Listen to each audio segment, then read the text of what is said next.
আমরা প্রথম গিয়েছিলাম লেজিসলেটিভ বিভাগের সচিব স্যারের সাথে, প্রায় 40 মিনিট আমরা বক্তব্য দিয়েছি,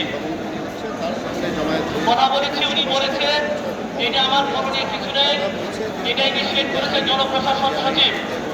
জনপ্রশাসন সচিব স্যারের সাথে দেখা করেছি, উনি বলেছে না এটা আমার করণীয় কিছু নাই।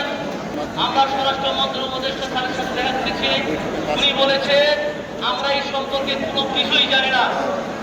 তারপরে আইন সচিবের সাথে কথা হয়েছে, তিনিও বলেছেন।